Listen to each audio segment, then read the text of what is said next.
Show Christ through lives. Let's show Christ through our own lives.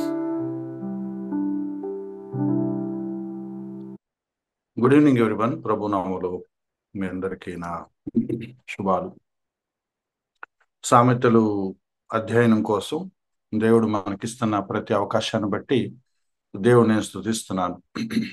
Every week దేవుడు సహాయం చేస్తున్నారు, bless చేస్తున్నారు. నాకు వ్యక్తిగతంగా సామెతల గ్రంథం ద్వారా దేవుడు చాలా పాఠాలు గుర్తు చేస్తూ నేర్పిస్తూ ఆ, నాకు మేలు కలిగిస్తున్నందుకు దేవుడిని నేను స్తుతిస్తున్నాను. మీకు కూడా ఇది మేలుకరంగా ఉంది అని కొంతమంది రెస్పాండ్ అవుతున్నప్పుడు దేవుని పట్ల మరింత కృతజ్ఞత కలిగి ఉండటం జరుగుతుంది. సామెత గ్రంథంలో ఈరోజు మనం ఆలోచించబోయే ఒక ప్రధానమైన థీమ్ ఏంటంటే కోపం. చాలా విషయాలు మనం థీమ్ వైజ్గా వస్తున్నాము. కొన్ని ఇంటర్ రిలేటెడ్గా ఉండొచ్చు, కానీ ఆ, నేను ప్రధానంగా ఒక విశ్వాసిగా నేను నేర్చుకోలేకపోయినవి, ఆలస్యంగా నేర్చుకున్నవి ఇప్పుడు మన వ్యక్తిగత జీవితాలకి ప్రాక్టికల్గా ఉపయోగపడతాయి అని భావిస్తున్నవి, మోర్ ఇంపార్టెంట్ ఇప్పటికైనా మనం తెలుసుకోపోతే ఆ, చాలా నష్టపోతాము అని భావిస్తున్న అంశాలు మాత్రమే నేను పిక్ చేసుకున్నాను.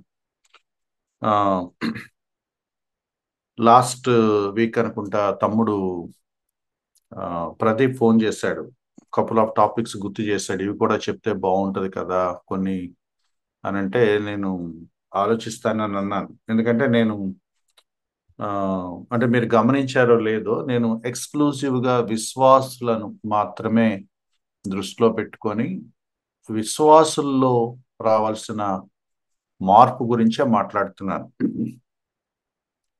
సో నేను ఆ, కొన్ని టాపిక్స్ వాంటెడ్గానే కొన్ని డీల్ చేయలేదు.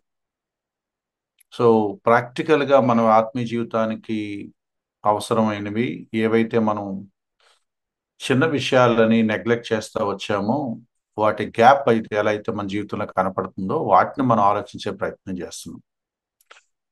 ఈరోజు కోపం అనే టాపిక్ కూడా తీసుకోవాలా వద్దా అని ఆలోచిస్తూ రకరకాల మీమాంస తర్వాత yes I have to discuss this అని లాస్ట్ అనుకోవాల్సి వచ్చింది. ఎందుకంటే నేను వ్యక్తిగతంగా చూసుకున్నప్పుడు I really feel ashamed of these things. అంటే ఆ, ఇంత స్పష్టంగా లేఖనాల్లో ఉన్నాయి కదా, నేను ఎందుకు వీటిని విస్మరించాను, ఎందుకు వీటి మీద నేను మనసు పెట్టలేకపోయాను. ఇంత ఇండికేషన్స్ ఉన్నాయి, ఇన్స్ట్రక్షన్స్ ఉన్నాయి, ఇన్ని ప్రాక్టికల్ టిప్స్ ఉన్నాయి, లేకపోతే వార్నింగ్స్ ఉన్నాయి. But how come I ignore these things? అంటే ఎలా నిర్లక్ష్యం చేశాను, ఎందుకు నేను వీటి మీద దృష్టి పెట్టలేకపోయాను అనే ఒక ఆ, బాధ సామెతలు చదువుతున్నప్పుడల్లా అనిపిస్తుంది. అంటే బిగినింగ్ లో మనం అనుకున్నట్టుగా one of the most neglected book Proverbs, one of the most ఏమంటాము అన్అప్లైడ్ అని అన్నాడు ఒక ఆయన. అంటే అప్లికేషన్ విషయంలో మన వ్యక్తిగత జీవితాలకి మనం అన్వయించుకోవటం విషయంలో నెగ్లెక్ట్ చేసిన బుక్ అన్నమాట. మేబీ ఆ మాట దొరుకుద్దేమో చూస్తాను. అంటే yeah, the least applied book, the least applied book of the Bible, ఎక్కడ చదివానో గుర్తులేదు. ద లీస్ట్ అప్లైడ్ బుక్, ఇది రాను రాను నాకు నిజమని చాలా ధృవీకరించబడుతుంది. అంటే నాకు ఏదైనా ప్రామిస్ వస్తుందేమో, లేకపోతే నాకు వాళ్ళకి ఏమైనా ఒక మంచి కొటేషన్ లాగా దొరుకుద్దేమో అని నేను సామెతల గ్రంథం వెతుక్కున్నాను చాలా సంవత్సరాలు. అంతేగాని నేను సరి చేసుకోవాల్సింది ఏంటి, నేను నా జీవితానికి అన్వయించుకొని నేర్చుకోవాల్సింది కానీ లేకపోతే ఏమన్నా సవరించుకోవాల్సింది కానీ టేక్ అవే ఏంటి నాకు అది నేను విస్మరించాను. విలియం బ్లేక్ అని ఆయన, మరి గతంలో కూడా నేను చెప్పుకుంటాను మీకు, విలియం బ్లేక్ అని ఆయన పాయిజన్ ట్రీ అని ఒక పోయం రాశాడు. ఎవరైనా చదవగలిగితే గనక నెట్లో ఎతకండి, చాలా ఈజీగా దొరుకుద్ది. విలియం బ్లేక్ పాయిజన్ ట్రీ, ఆ పోయం చూడగానే మీకు అర్థమైపోద్ది. అది కోపం అనే దాని మీద ఒక కవిత రాశాడు. మీరందరూ చదవాల్సిన ఒక మంచి కవిత. పాయిజన్ ట్రీ, ఆ ట్రీ పేరే పాయిజన్ అన్నమాట. విషపు చెట్టు, విష వృక్షం. తన స్నేహితుడితో ఇతను గొడవ పడ్డాడు. ఆ కోపాన్ని బాగా చూపించాడు తన స్నేహితుడి మీద. ఆ అది అయిపోయింది. స్నేహితుడి మీద కోపాన్ని చూపించాడు, శత్రువుల మీద కోపాన్ని చూపించాడు, మనుషులందరి మీద కోపాన్ని చూపించాడు. అయితే తను ఏమంటాడంటే, నా ఫ్రెండ్ దగ్గర నేను దాన్ని ఎక్స్ప్రెస్ చేశాను. అంటే కొంతమంది దగ్గర ఎక్స్ప్రెస్ చేశాను, కొంతమంది దగ్గర ఎక్స్ప్రెస్ చేయలేదు.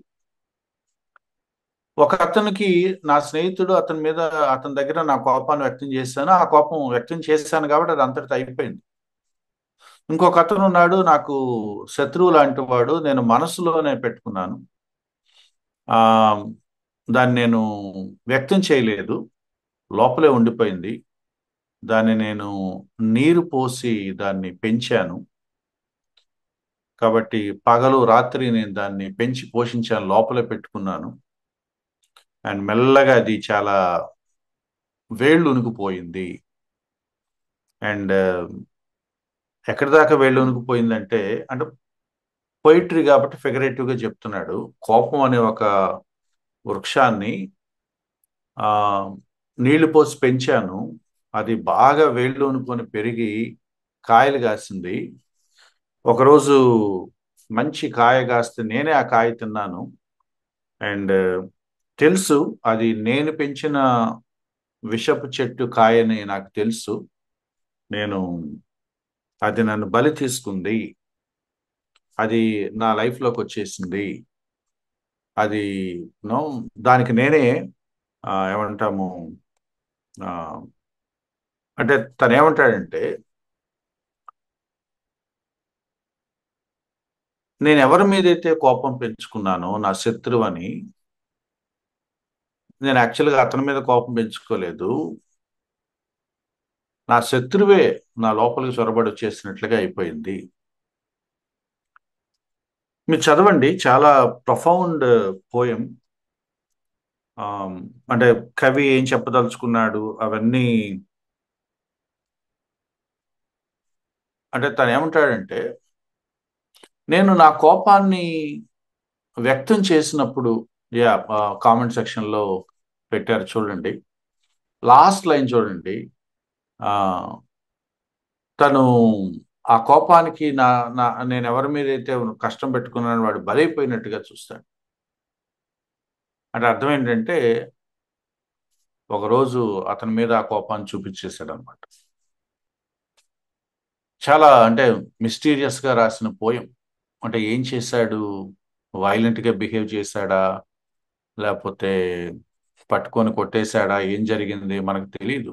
బట్ పవర్ ఏంటంటే, it doesn't leave you that way.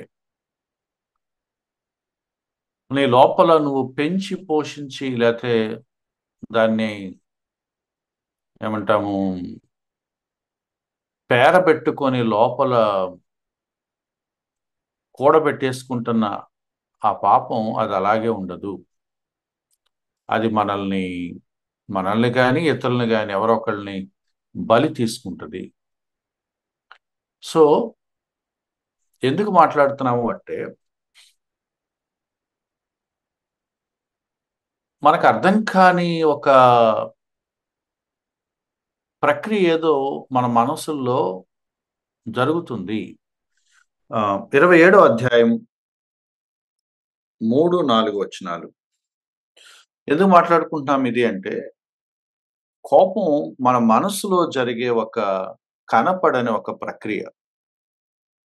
అది ఏం జరుగుతుందో మనకు తెలీదు. అదొక ఎమోషనల్ వ్యవహారమే కానీ, సామెతల గ్రంథం దాన్ని చాలా విచిత్రంగా పోలికలు చేసింది. 27 అధ్యాయం 3 వచనం. రాయి బరువు, ఇసుక భారం. మూడిని కోపం ఆ రెండింటి కంటే బరువు.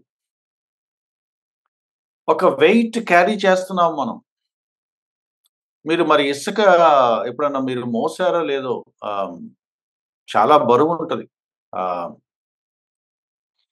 అది మోస్తున్న కొద్దీ మీరు ఎక్కువ దూరం అడుగులేస్తున్న కొద్దీ ఆ వెయిట్ మీకు కష్టమైపోద్ది. రాళ్ళు కూడా అంతే.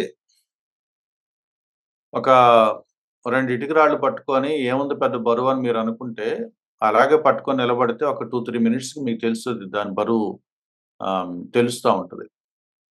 దాన్ని మీరు క్యారీ చేస్తున్న టైమ్ పెరుగుతున్న కొద్దీ దాని వెయిట్ కూడా మీరు మొయ్యలేరు, పడేయాల్సొస్తది. అంటే ఈ బరువుని మీరు క్యారీ చేయలేరు. ఎక్కువ కాలం దీన్ని మీరు క్యారీ చేయలేరు. ఇది మీరు అనుకున్న దానికంటే బరువైనది. దీని భారం మీ వల్ల అవ్వదు. మూడుని కోపం ఈ రాయి బరువు కంటే, ఇసుక బరువు కంటే, బస్తాలు గన్నీ బ్యాగుల కంటే మించింది. వాడు దాన్ని దాచుకోలేడు. నేను లోపల పెట్టుకుంటాను అని నువ్వంటే నీ వల్ల అవ్వదు. మీరు గమనించారో లేదో వ్యక్తిగతంగా మరి నాకు చాలా సార్లు అనుభవం. ఇవాళ నేను ఉదాహరణకి తమ్ముడు అనిల్ మీద ఇవాళ నేను అరిసాననుకోండి. నిజానికి అనిల్ మీద అరవటానికి 10% కారణం ఉంటది. దాని వెనక చాలా సంఘటనలు పేర్కొని లేయర్స్‌గా ఫార్మ్ అయ్యి, నేను వాటిని వ్యక్తం చేయకుండా అలాగే ఉంచుకొని బిగదీసుకొని ఉన్నాను కాబట్టి, ఒక టైమ్ వచ్చినప్పుడు ఆ వెయిట్ క్యారీ చేయలేక ఈ తమ్ముడి మీద నేను వెళ్ళగక్కేసానంతే. సో, ఈ ఒక వెయిట్‌ది. ఈ వెయిట్‌ని మీరు అన్‌వాంటెడ్‌గా పెంచి పోషించొద్దు. దానర్థం ఇక కోపం వచ్చినప్పుడల్లా కక్కేసి ముందు మనసుతో తేలిక జేసేసుకోమంటారా అంటే, అట్లా అనుకోని చేసేసి నేను ముందు నా మనసు తేలిక జేసేసుకుంటున్నాను. ఎదుటోడు ఏమైతున్నా పర్వాలేదని బిహేవ్ చేసేవాళ్ళు కూడా ఉన్నారు. బట్ సామెతల గ్రంథం దాన్ని కూడా ఒప్పుకోవట్లేదు. నువ్వు ఊరికనే కక్కేసి నీ మనసు తేలిక జేసుకో అని అంటలేదు. బట్ సిస్టమ్ అంటే ప్రాసెస్ ఏంటో నీకు ముందు అర్థమవ్వాలి. It is more than you can carry. దాని కింద ఇంకొక పోలిక. ఒకటి హెవీ నువ్వు అనుకున్న దానికి మించిన బరువుంటది. ఐ కెన్ హ్యాండిల్ థిస్ అని అనుకోవద్దు. అది ఉండి వెయిట్ పెరిగిపోతా ఉంటది. దడేల్మని నువ్వు దాన్ని పడేయాల్సొస్తది. దాని కింద వచనంలో క్రోధము క్రూరమైనది. కోపము వరద వలె పొర్లుతుంది. అదొక ప్రవాహం. కొద్ది కాలం వరకే నువ్వు దాన్ని ఆపగలవు. అదొక్కసారి కట్టలు తెంచుకొని ప్రవహించాక ఇక నువ్వు దాన్నేం చేయలేవు. చాలా మంది అనేదేంటంటే, నేనట్లా అరుస్తానని నేను అనుకోలేదండి. సప్రెస్ చేయగలనని మనం అనుకుంటున్నామా? సప్రెస్ అవ్వదు. ఒకటి ఆ బరువును మీరు మొయ్యలేరు. 2 ఆ ప్రవాహాన్ని మీరు నివారించలేరు. అంటే అర్థమేంటంటే, నీ అదుపులో ఒక స్థాయి దాటాక, ఒక పరిధి దాటాక అది నీ అదుపులో ఉండదు. That's a warning.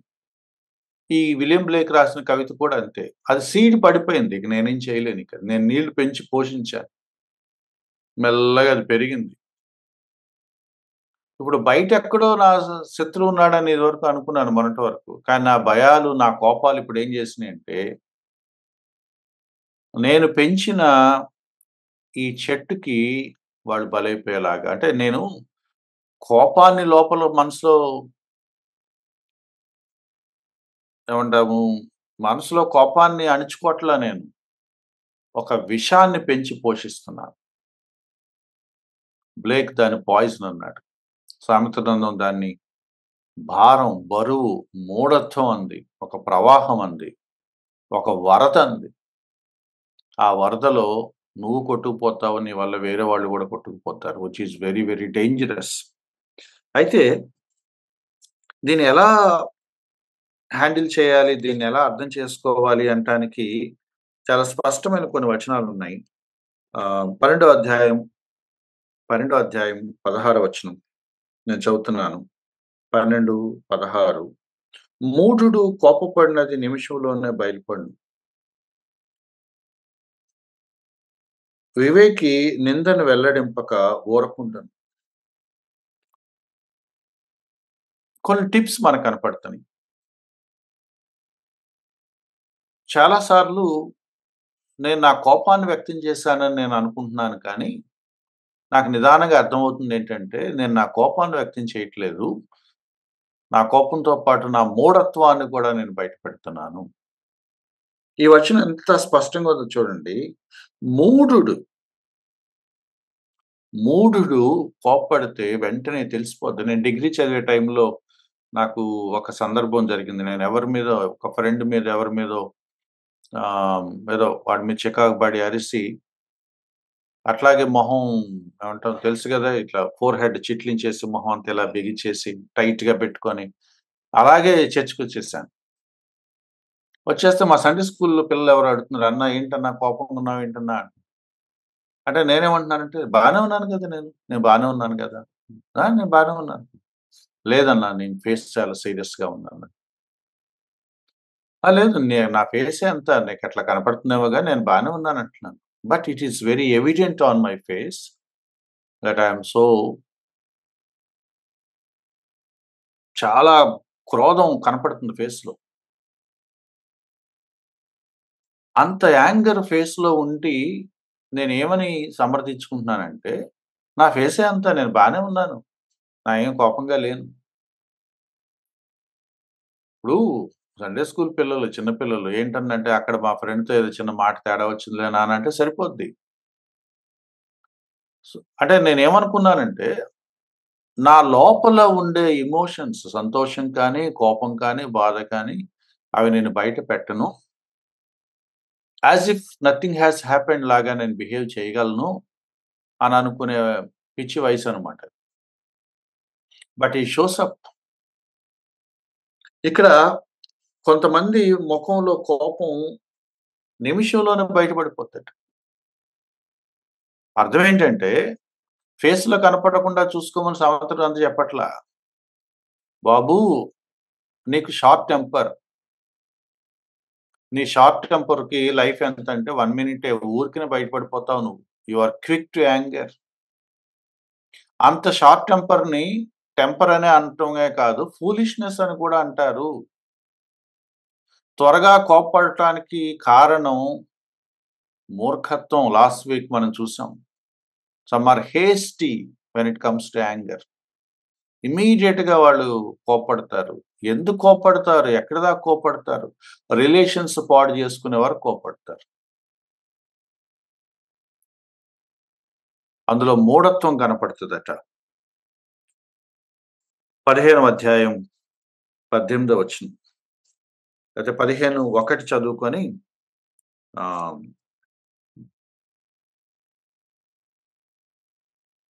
Okay. Okay. 14 కూడా కవర్ చేసేసుకుందాం. 14, 17 త్వరగా కోప్పడేవాడు మూఢత్వం చూపును. ఇప్పుడు మనం మాట్లాడుకుంది. ఎలాగో సందర్భం వచ్చింది కాబట్టి. You not only express your anger, but you also express your foolishness. అది సామెతల గ్రంథకర్త చెప్తుంది. సో, మనం కోపపడటానికి జెన్యూన్ రీజన్స్ ఉన్నప్పటికీ, మోస్ట్ ఆఫ్ ద టైమ్ మనం కోపడటం వెనక అర్థం ఏంటంటే, మనం మూర్ఖులమి అని ప్రూవ్ చేసుకుంటానికి గుర్తులాగా అది కనపడుతుంది. వి లాక్ విజ్డమ్ అని కనపడుతుంది. జ్ఞానం సరిగా లేదు కాబట్టే ఇంత త్వరగా ఇతను కోప్పడుతున్నాడు అని రుజువవుతుందనమాట. 15వ అధ్యాయం 18వ వచనం. 15 అధ్యాయం 18 అటువంటి మాటే ఒకటి మాట్లాడుతున్నాడు. కోపోద్రేకి అగువాడు కలహం రేపు. మన ఎమోషన్స్ ఈ కోపంతో పెనవేసుకొని ఉన్నాయి. అంటే ఉద్రేకం, ఆ ఎమోషన్ క్విక్ అన్నమాట. ఊరికినే కోపం వచ్చేస్తది. దానికి వల్ల గొడవలవుతాయి. బట్ ఆ లక్షణం మాత్రం తీసేసుకోవాలి, ఉండకూడదు. ఇది ఎందుకు నా జీవితంలో ఉంది? ఇది లేకుండా ఉంటే బావుండు అని మనకు అనిపించట్లా. దాన్ని కొంతమంది చాలా రోషం కింద మాట్లాడుతున్నారు. కొంతమంది అదో పెద్ద క్వాలిటీలా చెప్తున్నారు. బ్రదర్ నేను మాట తేడా వస్తే ఊరుకోను బ్రదర్. అంటే ఒక వర్చ్యూ లాగా మాట్లాడుతున్నారు. అది వర్చ్యూ కాదు. అది ఎమోషనల్ ఔట్ బర్స్ట్. ఎమోషనల్ ఔట్ బర్స్ట్‌ని వర్చ్యూ లాగా మాట్లాడొద్దు. నీ కోపాన్ని, నీ ఉద్రేకాన్ని నువ్వు నియంత్రించుకోలేకపోవటాన్ని ఒక సుగుణంలాగా ఎలా చెప్తావు? అది నీ చేతగానితనం, నీ అసమర్థత. అది నీ లోపం. దాన్ని ఒక గొప్ప సామర్థ్యంలాగా చెప్పుకునే ప్రయత్నం కొంతమంది చేస్తా ఉంటారు. అది రోషంలాగా, అదొక నీతి కొరకైన ఒక స్టాండ్ తీసుకున్నట్లుగా.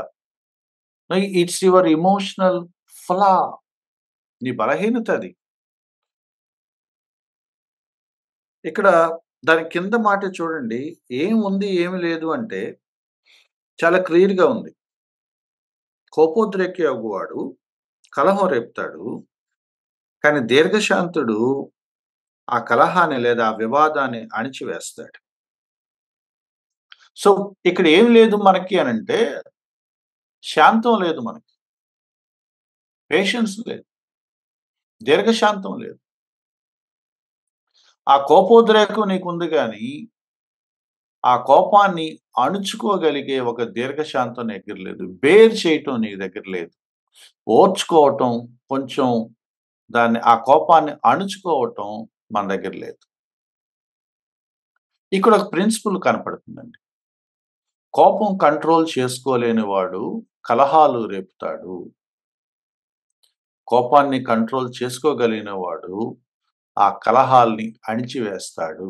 ఎంత బ్యూటిఫుల్‌గా ఉందో చూడండి ఆ లైను. దీర్ఘశాంతము గలవాడు వివాదాన్ని అణిచివేస్తాడు.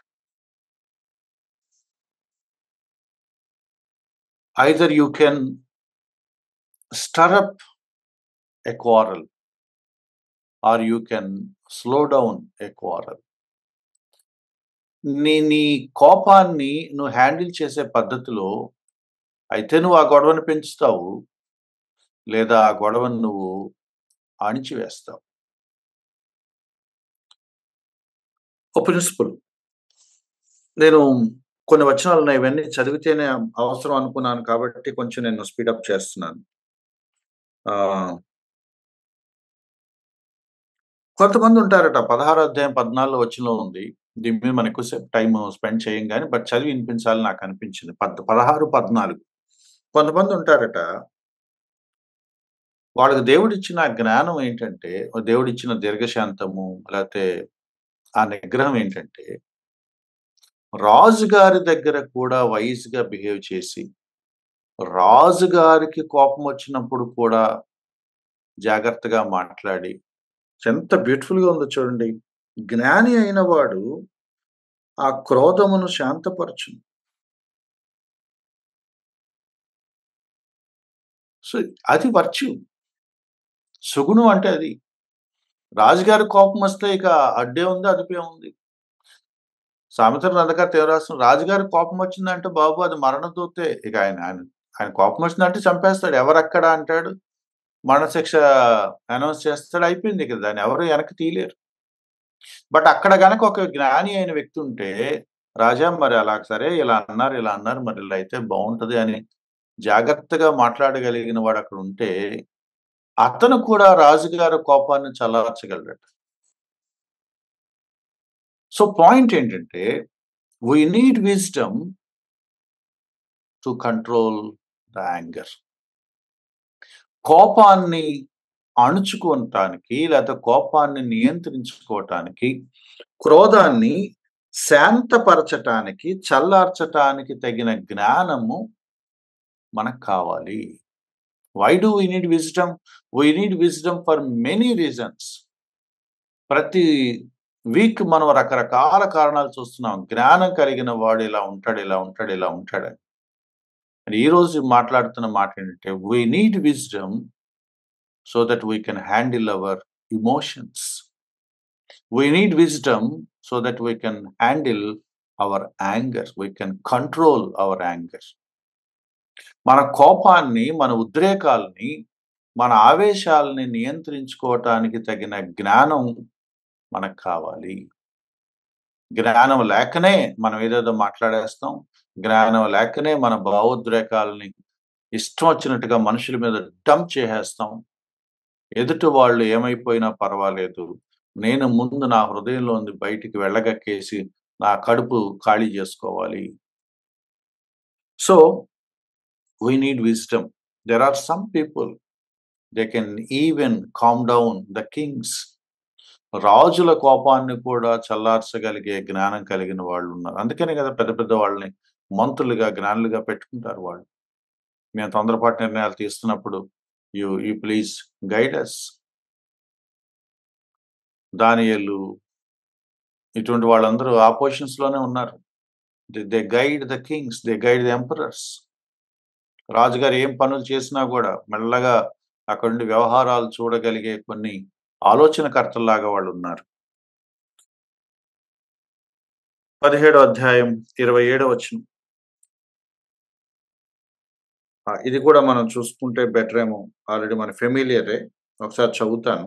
15:1 మృదువైన మాట క్రోధమును చలార్చును, నొప్పించు మాట కోపమును రేపును. స్ట్రైట్ ప్రిన్సిపల్ మనకి లేనిది ఏంటి అంటే, ఇందా మాట్లాడుకున్నాం, ఒకటి దీర్ఘశాంతం లేదు. ఈ వచనం మనకేం చెప్తుందంటే, నీకు మృదువుగా మాట్లాడటం రాదు. ఇంకెంతకంటే హిట్టింగ్ ఏముంటుంది చూడండి. మృదువైన మాట క్రోధమును చల్లార్చును, నొప్పించు మాట కోపమును రేపును. నేను మాట్లాడుతున్నప్పుడు మీకు కోపం వచ్చిందంటే అర్థం ఏంటంటే, నేను మిమ్మల్ని నొప్పించాను అనమాట. మృదువుగా మాట్లాడటం నాకు రాలేదన్నమాట. నాకు ఆశ్చర్యాన్ని కలిగిస్తున్న విషయం ఏంటంటే, ఇతనికి కోపం ఎక్కువ అని అనిపించుకున్నాను కానీ నేను, ఇతను చాలా మృదువుగా మాట్లాడతాడు, ఇతను మాట్లాడితే ఎదుటి వాళ్ళ కోపం తగ్గుద్ది అని ఎందుకు అనిపించుకోలేకపోయాను? అది ఆ ప్రశ్న నా ముందు నిలబడింది. Big question before me. అంటే I never tried to handle my anger. This is very very sad my dear friends. మీ గురించి మిమ్మల్ని ఏమని కామెంట్ చేస్తారు మీ సన్నిహితులు, మీ స్నేహితులు, మీ కుటుంబ సభ్యులు? కోపం ఉందని కామెంట్ చేస్తారా? కోపాన్ని కంట్రోల్ చేస్తాడండి, అతనుంటే గొడవ జరగనివ్వడు, చల్లారుస్తాడు. ఏంటి సురేష్, నువ్వు ఉండి కూడా అక్కడ గొడవ జరిగిందా అని ఎవరన్నా అన్నారా మిమ్మల్ని? నెవర్. ఈడుంటాడు అందుకే పెరిగింది అని అనిపించుకున్నాం మేము. We are instrumental in some of the issues, but we were never instrumental in some of the solutions. ఏం పేరు తెచ్చుకుంటాం? All we have earned is that we are quick to anger. ముక్కోపి, తొందరపాటు, కోపం వస్తే ఆగడు. ఇక నాకు ఒక ఆయన అంటున్నాడు, నాకు కోపం వస్తే నేను ఏం చేస్తా నాకే తెలియదు అంటున్నాడు. అంటే అది గొప్ప.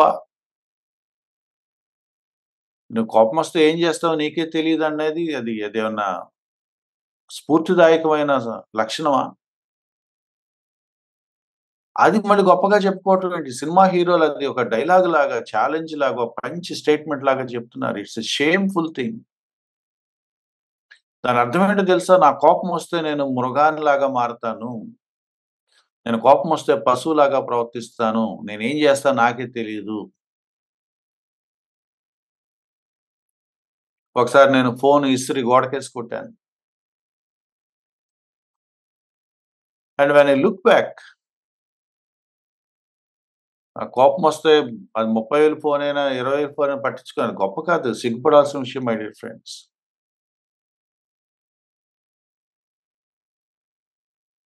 ఇతను ఇతనుంటే ఎదుటి వాళ్ళ కోపం కంట్రోల్ అవుతది. నా ఫ్రెండ్ ఒకతనున్నాడు యూనివర్సిటీలో. భలే స్కిల్ ఉండేది అతనికి. యూనివర్సిటీ అంటే మీకు తెలుసు. ఈ డిపార్ట్మెంట్ గొడవలు ఉండేవి. గ్రూపులు ఉండేవాళ్ళు. ఒకసారి ఒక నలుగురొచ్చారు మా ఫ్రెండ్ ఒకడి మీద కొడతాకి. ఇక ఏహేస్తాం అంటున్నారు. ఈడెళ్ళాడు. "ఏంటి భయ్యా ఏంటి సంగతి" అన్నాడు. "కాదు మీ వోడు ఇలా అన్నాడు ఏంటి సంగతి" అంటే ఈడు ఊరికనే ఎళ్లి "సరే అన్నాడు. సరే అన్నాడు. మరేం చేద్దాం చెప్పు" అంటున్నాడు. ఈడేమో చంపేస్తాడు. చంపడం కాదన్నా నువ్వు కొంచెం కూల్‌గా మాట్లాడని. ఏం చేద్దాం వాడు చేసాడు తప్పే. ఆడు కూడా తప్పని ఒప్పుకుంటున్నాడు. భలే విచిత్రంగా మాట్లాడుతున్నాడు. వాడేమో ఆవేశపడుతున్నాడు. ఈడేమో "సరే ఏం చేద్దాం చెప్పు, ఏం చేద్దాం చెప్పు" అలా కాదు నువ్వు ఇట్రా, ఇట్రా అంటున్నాడు. ఒక 5 మినిట్స్‌కి ఆడేం మాట్లాడాడో తెలీదు. సరే అనుకుంట ఎళ్ళిపోయాడు. I really wondered. తలకాయలు పగలగొట్టేద్దామని కొంతమందొస్తే, ఊరికనే అన్నా అట్లా కాదు గాని అని ఊరికనే మాట్లాడి పంపిస్తే, ఎలా కన్విన్స్ అయ్యారు? వాళ్ళ ఆవేశాలు ఎలా తగ్గిపోయినియి. సరే there is some sort of skill in speaking which we drastically neglected. చాలా మంది పాస్టర్స్ మీటింగ్స్ పెట్టుకున్నప్పుడు గొడవలు పడుతున్న వాళ్ళని చూసాం. పొలిటికల్ మీటింగ్స్ లాగా. యూత్ మీటింగ్స్‌లో గొడవలు పడుతున్న వాళ్ళని చూసాం. చర్చ్ పాలిటిక్స్ చూస్తున్నాం. చర్చెస్‌లో గూడా 2 గ్రూపులయిపోయి తలకాయలు పగలగొట్టేసుకొని కుర్చీలు ఇసిరేసుకున్న వాళ్ళు, ఆయుధాలు పట్టుకొని దాడులు చేస్తున్న వాళ్ళు, ఫర్నిచర్‌లు ఇరగ్గొట్టేసిన వాళ్ళు, గడియారాలు పగలగొట్టేసిన వాళ్ళు. We hear many stories around in our fellowships. Because our churches are never serious about controlling our emotions. ప్రసంగం చేసేటప్పుడే తన ఎమోషన్ కంట్రోల్ చేసుకోవాలన్న సంగతి కూడా మర్చిపోయిన కాపర్లు, బోధకులున్న సంఘాల్లో ఇంకేం బోధిస్తాం? నేనెవరినో దృష్టిలో పెట్టుకొని మాట్లాడట్లేదు. This is my life and this is your life my dear friends. This is our life. We have neglected controlling, handling, managing our emotions. కోపం వచ్చినప్పుడు ఏం చేయాలి అని ఎప్పుడైనా ఎవరైనా ప్రసంగం చేయటం మీరు విన్నారా? నేను వినలేదు. How to handle your anger అని ఎవరైనా చెప్పారా? ఎవరు చెప్పలేదు. నేను నేర్చుకోలేదు. నేను నా కుటుంబంలో రకరకాల కోణాల్లో నా కోపాన్ని ప్రదర్శిస్తున్నప్పుడు, నన్ను కౌన్సిల్ చేయటానికి ఒక అన్నొచ్చి ఏమన్నాడంటే, "సురేష్ నువ్వు యాంగర్ మేనేజ్‌మెంట్ మీద చదవాలి సురేష్ నువ్వు" అన్నాడు. అంటే నాకది చెంప మీద కొట్టినట్టుగా అనిపించింది. "ఇక నీ కోపం ఎక్కువవుతుంది సురేష్" అని ఆయన అనకుండా చాలా డీసెంట్‌గా ఎళ్ళే ముందు కారెక్కి, "సురేష్ యాంగర్ మేనేజ్‌మెంట్ నువ్వు చదివావా ఎప్పుడైనా?" "చదవలేదన్నా." "చదివితే మంచిది." Then I started searching for it. How to manage my anger. నేనేమి కోపాన్ని ఓవర్‌కమ్ చేసేసాను. నాకిప్పుడు కోపం రాదని అట్లా అంటలేదు నేను. But I am learning. I am learning. At least I have started learning. మీ కోపం మీ చేతుల్లో ఉందా? మీ కోపం చేతిలో మీరున్నారా? Just the question. మీ కోపం వచ్చినప్పుడు ఇక ఏం జరుగుద్దో మీకు తెలీదు, ప్రజలకి తెలీదని భయపడుతున్నారా?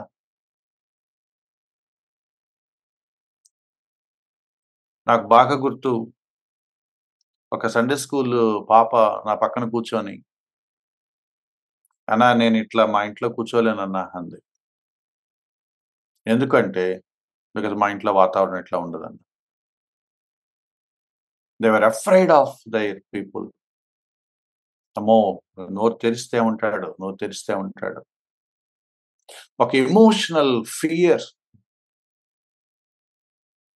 మై డియర్ ఫ్రెండ్స్ మన ఇంట్లో మనం భయకంపితులైపోయి జీవించటం ఎంత ఘోరమైన జీవితం. మా నాన్న అమ్మో! ఏమంటాడో, మా నాన్న ఏమంటాడో, మా నాన్న ఏమంటాడో. నా భర్త ఏమంటాడు, నా భర్త ఏమంటాడు, నా భర్త ఏమంటాడు, ఇప్పుడు నా భార్య నోరు తెరిస్తే ఏమవుద్దో ఏమవుద్దో ఏమవుద్దో, అలా భయంగా బ్రతకటానికి కుటుంబ సభ్యులు స్కేరీ అంటాం అనమాట. ఒక ఒక హారర్ లైఫ్ జీవిస్తానికి కారణం నేను నువ్వు అయితే ఎంత సిగ్గుపడాల్సిన విషయం. ఎంత సిగ్గుపడాల్సిన విషయం. There are some people who really scared to talk to me. నాతో మాట్లాడటానికి కొంతమంది భయపడతారు అని తెలిస్తే నేను ఆశ్చర్యపోయాను. తర్వాత నాకు అర్థమైంది, ఆశ్చర్యపోయేదేముంది, మన బుద్ధి అదే. ఇందులో ఆశ్చర్యపోయేదేముంది? As if I were innocent, అంతేం లేదు. And it's a point to be feel ashamed of. అడగకూడదని అనుకున్నాను కానీ బట్ అడగనివ్వండి ప్రశ్న. మీ ఇంట్లో మీతో మాట్లాడటానికి మీ కుటుంబ సభ్యులు ఎవరైనా భయపడుతున్నారా? మీతో మాట్లాడటం కంటే బయట ఇంకెవరితోనో మాట్లాడితే బాగుండని అనుకుంటున్నారా? మీరు చాలా చాలా తీర నష్టం కలగజేస్తున్నారు మీ కుటుంబానికి. We must really be ashamed of it. మన ఇంటి సభ్యులు మన ఇంటితో మన దగ్గర చదువుగా మాట్లాడకపోతే మనతో మాట్లాడటానికి భయపడుతున్నారంటే మనం మనుషులా బిహేవ్ చేయట్లేదు ఇళ్లలో.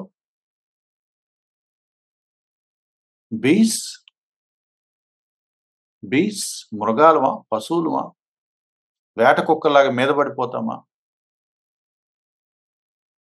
ఒక సోదరి అంటుంది చాలా సంవత్సరాల కిందట, అన్నా మీకు తెలియదన్నా కరిసేస్తాడన్నా. కరవటం అంటే ఏంటో మాటలతో నాకు తెలుసు, నేను చూశాను చాలా మందిని. They are no better than piece.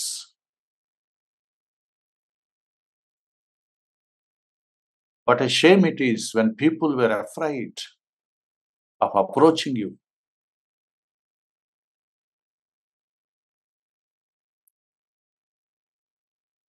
I can give you many examples, but I think there is enough. కోపం ఎక్కువ అని మనం అనిపించుకున్నాం కానీ కోపం చల్లారుస్తాడని అనిపించుకున్నామా?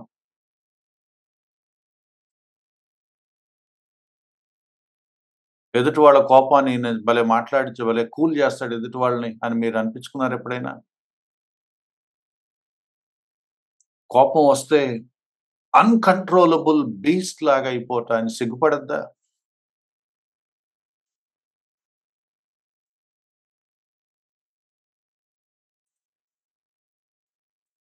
పదిహేడో అధ్యాయం 27వ వచనం. 17వ అధ్యాయం 27వ వచనం.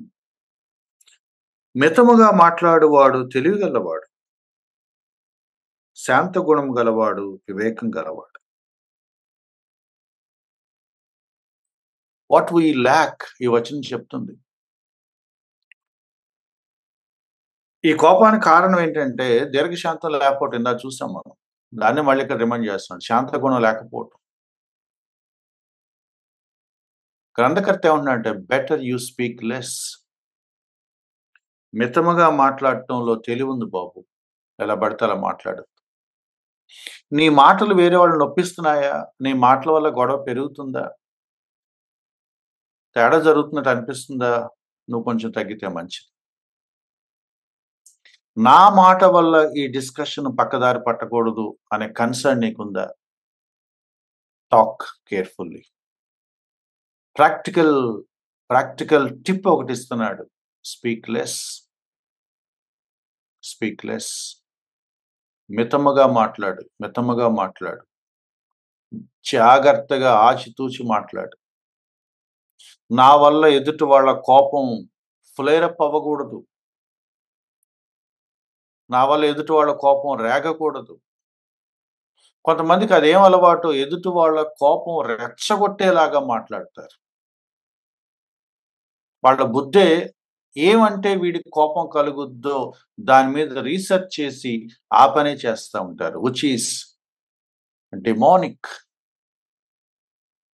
వాళ్ళ పని ఏంటంటే నీ కోపాన్ని బయటికి లాగటమే వాళ్ళ పని. నీకు కోపం తెప్పించటమే వాళ్ళ పని. రెచ్చగొట్టడం, ప్రొవోక్ చేయటం, గుచ్చటం, గాయపరచటం, ఒక దిగబడేలాగా, ఒక పొడిచేలాగా మాట్లాడటం. I'm talking about believers.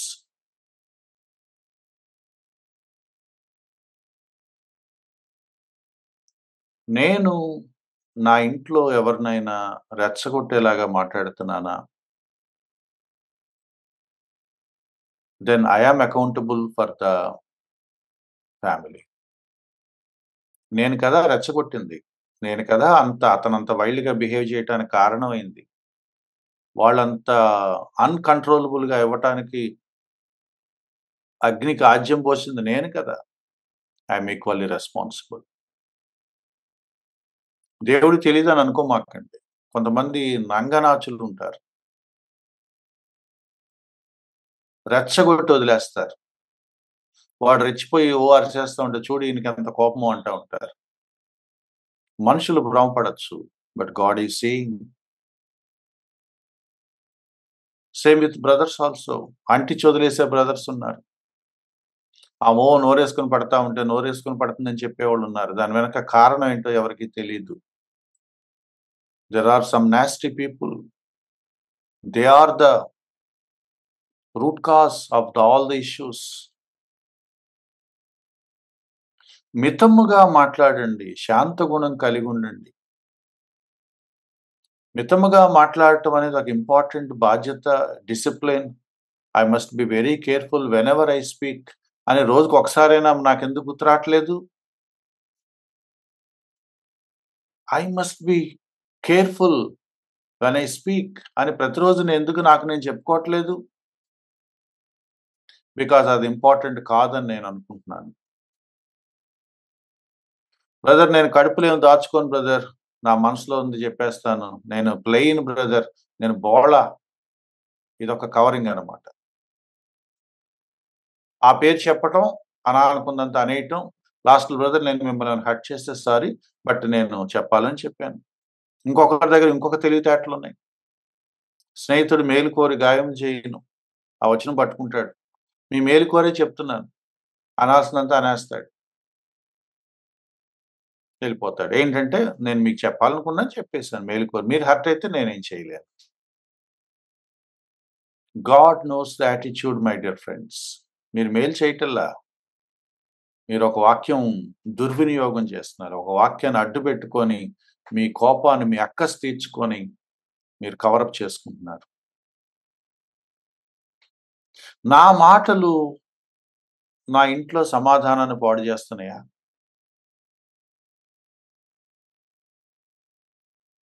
నేనేనా నా ఇంట్లో సమాధానం లేకుండా చేయటానికి నా నోరేనా కారణం?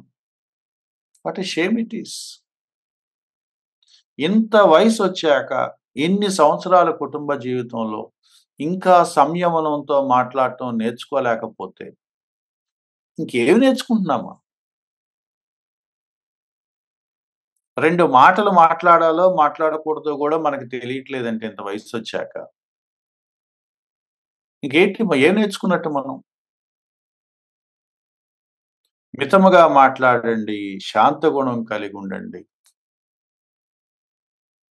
ఎప్పటికెక్కుద్ది మన మనసుకి ఆ మాటల యొక్క ప్రాధాన్యత.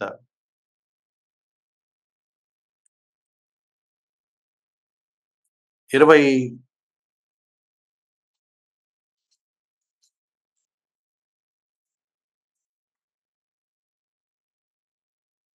29వ అధ్యాయం 11వ వచనం. 29, 11. బుద్ధిహీనుడు తన కోపమంతా కనపరచును. ఇందాక అంటుంది అదే. వెళ్ళగొక్కేస్తాడిక. వెంటింగ్ ఔట్ అన్నమాట. ఇక లోపల ఏముందో మొత్తం వెళ్ళగక్కేయటం అన్నమాట.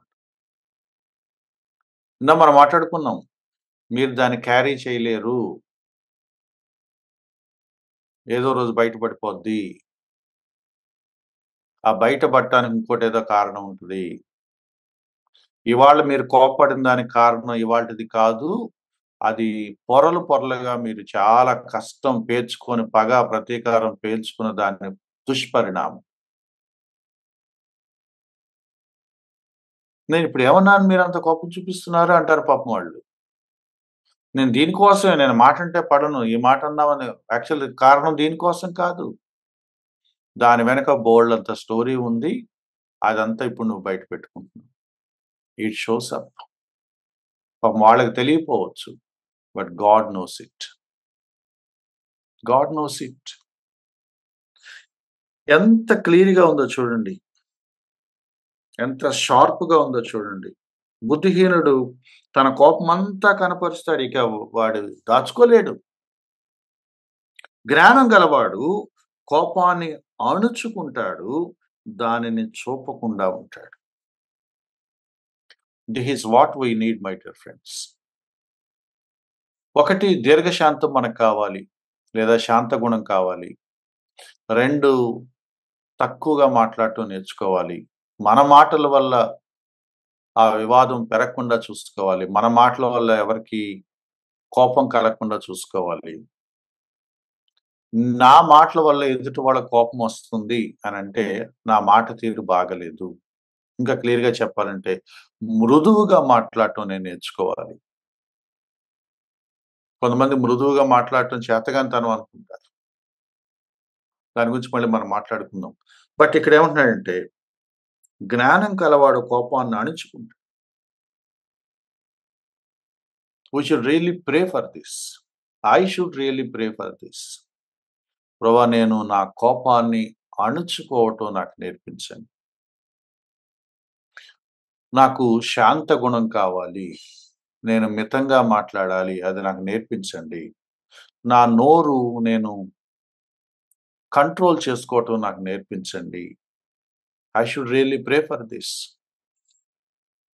కోపం అంతటిని వెళ్ళగక్కటం మంచిది కాదు.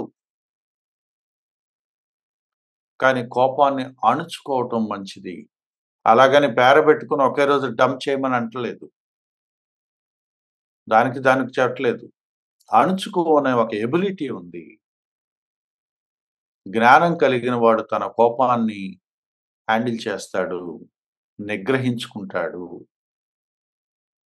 వి నీడ్ విజ్డమ్. వైస్ మ్యాన్ త్వరపడి కోపాన్ని చూపించడు.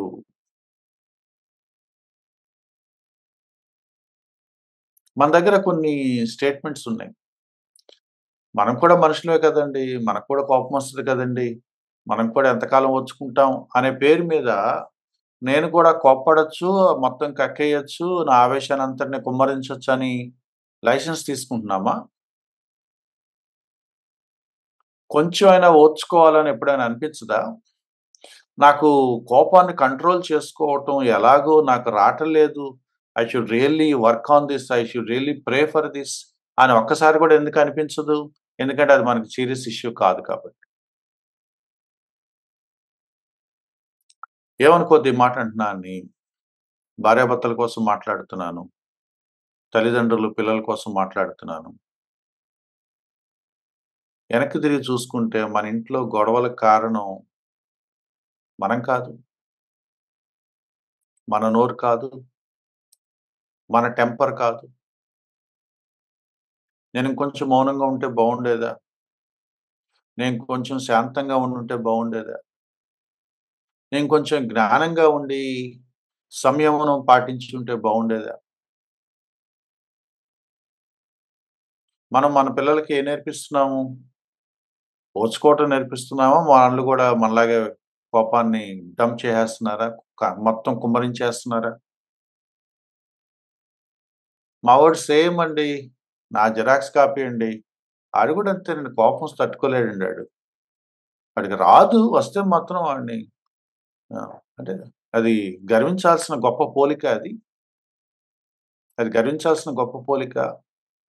సిగ్గుపడాల్సిన పోలిక కదా! నీ దగ్గర అది తేడా అంటే మార్పు రాలేదు. నీ పిల్లలు కూడా అది మార్పు లేకుండానే వచ్చేసింది. ఇంకో జనరేషన్‌కి నేర్పించేస్తున్నామా ఈ పిచ్చి కోపాన్ని?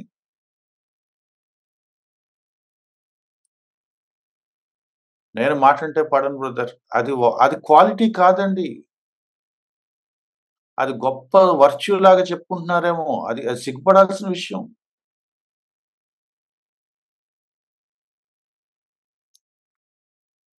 నేను సాత్వికుడను, దీన మనసు గలవాడను. అదే యేసుక్రీస్తు వారు చెప్పుకునే స్టేట్మెంట్. నాకొక సిస్టర్ తెలుసండి, నాకో బ్రదర్ తెలుసండి. సో మీక్, సో జెంటిల్. అది గదా సాక్ష్యం. అది గదా సాక్ష్యం. చాలా దీనురాలండి. చాలా శాంతగుణం కలిగినామా. అది గదా సాక్ష్యం. అటువంటి సాక్ష్యాలు అనిపించుకోవాలని కూడా మనం అనుకోలేదు, కోరుకోలేదు. 30 అధ్యాయం 33 వచనం సమ్మప్ చేస్తాను. My time is up. 33 ఎంత విచిత్రంగా ఉందో చూడండి. నాకు చాలా కాలం ఈ వచనం అర్థం కాలేదు. పాలు తరచగా వెన్న పుట్టును, ముక్కు పిండగా రక్తం వచ్చును, కోపము రేపగా కలహం పుట్టును. ఒక ఇమేజ్ వాడుతున్నాడు. ఏంటి ఆ ఇమేజ్ అంటే, పాలు చిలికితే వెన్నొస్తది. అంటే కొంచెం నిన్ను డిస్టర్బ్ చేస్తే, కొంచెం ప్రెషర్ పెడితే దానికో రియాక్షన్ ఉందట. కొంచెం నీకు ప్రెషర్ పెడితే, ముక్కుని పిండితే నీకు పెయిన్‌ఫుల్‌గా రక్తం కారుతది. అలాగే నీ కోపానికి సరైన కొంచెం వెయిట్ పడితే, ప్రెషర్ పడితే ఇక తారాస్థాయి గొడవ అయిపోద్ది. అంటే అర్థం ఏంటంటే, ప్రెషర్ లేకపోతే some sort of friction, some sort of reason, అంటే ఇది దీనివల్ల ఇలా అయింది, దీనివల్ల ఇలా అయింది అని అన్నప్పుడు గొడవలయిపోతాయి. కోపం నువ్వు అనుకున్నంత క్షేమకరమైనది కాదు. ఈ మన కోపందేముంది బ్రదర్, ఏదో బీపీ వచ్చినప్పుడు అంటారు 2 మాటలు. తర్వాత నాదేం ఉండదండి అని చాలా సార్లు అంటామే. అది ఒక స్థాయి వరకే. ఒక్కోసారి అది కట్టలు తెంచుకొని వెళ్ళిపోద్ది. ఇంకెప్పటికీ తేరుకోలేని, అండూ చేయలేని గాయం చేస్తది. You don't know the consequence of your anger sometimes. Not every anger is safe and secure.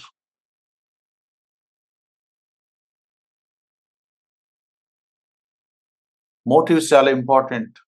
మాటలు చాలా ఇంపార్టెంట్. ఎమోషన్స్ చాలా ఇంపార్టెంట్. ఈ ఒక్క వచనం చూపించి నేను క్లోజ్ చేస్తాను.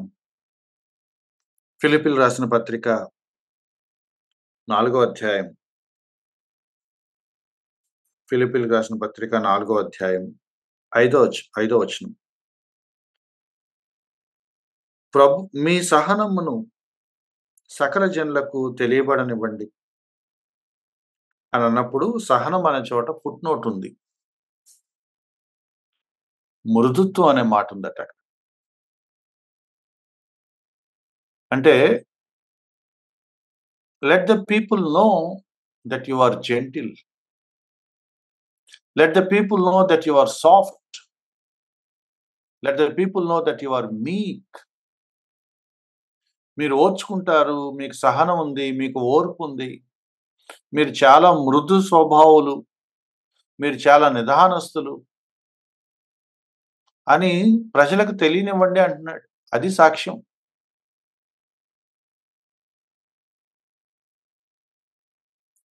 మన సాక్ష్యాలు అయి కాదు. మన సాక్ష్యాలు అయి కాదు. కొన్ని వీడియోలు చూస్తున్నాం. పాస్టర్లు కొట్టేసుకుంటున్నారు. పుల్పిట్ మీద ఒకాయన ఉంటే, ఒకాయన తల పగలగొట్టేసి లాక్కెళ్ళిపోతున్నారు ఆయన. నేను రాను, ఇది నాది అంటున్నాడు ఆయన. ప్రాపర్టీ కోసం గొడవలు పడుతున్న వాళ్ళు, పుల్పిట్ కోసం గొడవలు పడుతున్న వాళ్ళు, పొజిషన్ కోసం. యాంగర్ ఒకటుంది. దాన్ని మనం మేనేజ్ చేసుకుంటున్న దగ్గర ఫెయిల్ అయ్యామన్న సంగతి దాటిపోయి, రౌడీలాగా గొడవలు పడేదాకా సంఘాలు వెళ్ళిపోయినప్పుడు what have we learned? What have we learned?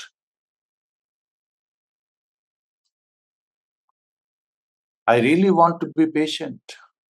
I really want to be meek, gentle, soft. ఎందుకు కోరుకోవట్లేదు అది? చాలా మంది నోరేసుకొని గొడవ పడటం, దేవుడి కొరకు రోషంగా బ్రతకడం అనుకుంటున్నారు.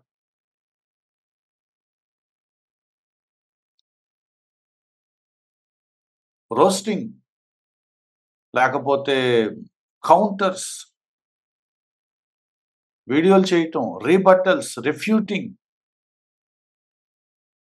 దానికి ఒకలాంటి టెర్మినాలజీ డెవలప్ చేసుకోవటం, వ్యంగ్యంగా మాట్లాడటం, వెటకారంగా మాట్లాడటం, కించపరిచేలాగా మాట్లాడటం. బాబు, అది నీ బలహీనత, అది నీ వ్యక్తిత్వ లోపం.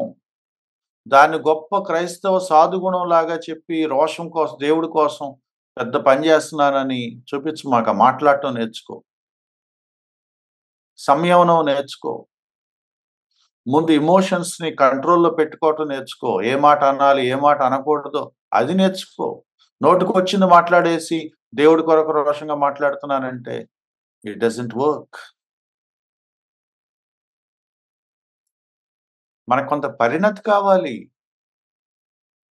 మెచ్యూరిటీ కావాలి. అందుకే ఆ పదం జ్ఞానం, జ్ఞానం, జ్ఞానం. నాకు చాలా ఆశ్చర్యం ఏంటంటే, what's the relation between hour anger and wisdom? ఏంటో చెప్పమంటారా? జ్ఞానం లేకనే ఈ కోపాలు, జ్ఞానం లేకనే ఈ పిచ్చి పిచ్చి ఆవేశాలు. జ్ఞాని వాటిని కంట్రోల్ చేసుకుంటాడు, జ్ఞాని వాటిని హ్యాండిల్ చేస్తాడు, జ్ఞాని వాటిని ఎప్పుడు ఎలా ప్రయోగించాలో రైట్ వేలో, proper use of his emotions. Wisdom అనేది నిగ్రహం ద్వారా బయటపడుతుందట, ఆవేశం ద్వారా కాదు. నిగ్రహించుకోవటం ద్వారా. ఇతను జ్ఞాని, ఇతను సముదాయించుకున్నాడు, ఇతను భలే తను తాను నిగ్రహించుకున్నాడు.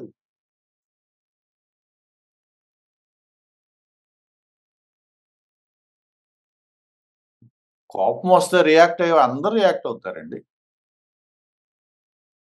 బట్ కొంతమంది they know when to handle, how to handle. Foolishness అంటే ఏంటంటే నిగ్రహించుకోలేకపోవటం. జ్ఞానం అంటే ఏంటంటే నిగ్రహించుకోవటం, నియంత్రించుకోవటం. ఆత్మఫలంలో ఆశా నిగ్రహం అనే మాట ఉందట, గల్తీలు రాసిన పత్రిక 5వ అధ్యాయంలో. సామెతల గ్రంథకర్త పిలుస్తున్నాడు. A call to manage our emotions. A challenge to handle your emotions. ఒక మాట మీ ముందు పెట్టి నేను క్లోజ్ చేస్తాను.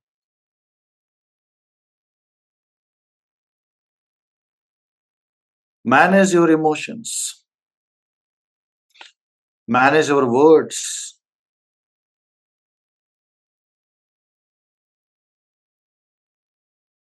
మాటల్ని, భావోద్వేగాల్ని నియంత్రించుకోవటం దగ్గర ఇంకా మనం మనసు పెట్టట్లేదు అంటే, దేవుడు నమ్ముకొని ఇక్కడ ఇంకా మార్పు రాలేదు అంటే, ఇక ఎందులో మార్పు వచ్చింది మనకి? ఎందులో మార్పు వచ్చింది? ఇమోషన్స్ మారలేదు, నీ మాట తీరు మారలేదు, నీ లోపల ఆ కోపం, పగ దాచుకోవటం, కక్కటం, వెళ్ళగక్కటం, లోపల పెట్టుకోవటం, పేర్చుకోవటం, అక్కసంతా తీర్చుకోవటం ఏం మారలేదు. ఏం మారాం? ఏం మారలేదు.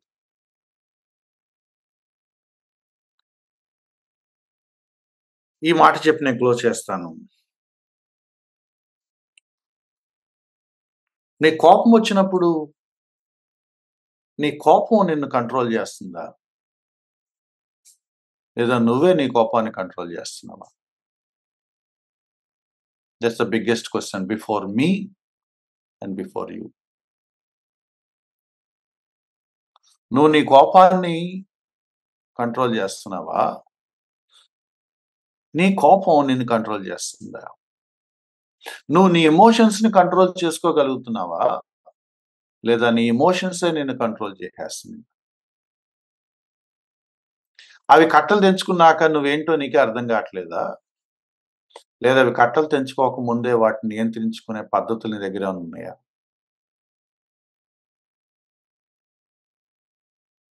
We need the fruit of spirit. 2 మాటలు. పాత నిబంధన ప్రకారం we need wisdom. కొత్త నిబంధన ప్రకారం we need the fruit of spirit. మనకి జ్ఞానం కావాలి. మనకి ఆత్మ ఫలం కావాలి. ఆశా నిగ్రహం కావాలి. సెల్ఫ్ కంట్రోల్ అనే గుణం కావాలి. Let's pray God for self control. Let's pray God for meekness, for gentleness, for humility, for soft heart. మృదువుగా మాట్లాడటం నాకు నేర్పించు ప్రభు అని ఎందుకు అడగరు? మనకు నచ్చదు కాబట్టి. We don't like it. మనకేంటంటే పెత్తనం చేయాలి. ఏయ్ అనగానే ఇంట్లో నలుగురు కూర్చోవాలి. అది మోడల్ ఫ్యామిలీ మనకి. మృదువుగా మాట్లాడటం నా నేర్పించు ప్రభు అని ఎందుకు అడుగుతాం? సాత్వికంగా ఉండటం నా నేర్పించు ప్రభు అని ఎందుకు అడుగుతాం? మనకది ఇష్టం లేదు. మన మాట కనుసైగలతో కంట్రోల్ చేయాలని చూసే కల్చర్ మనది. కోపంగా మనిషి ఎంగ చూడగానే వాడు ఆగిపోవాలి. అప్పుడు అది మగతనం.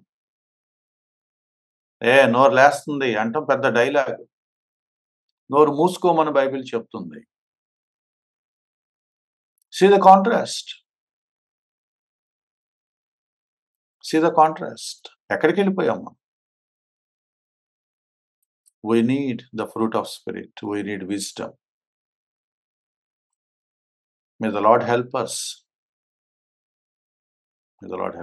Thank you. Over to Anil.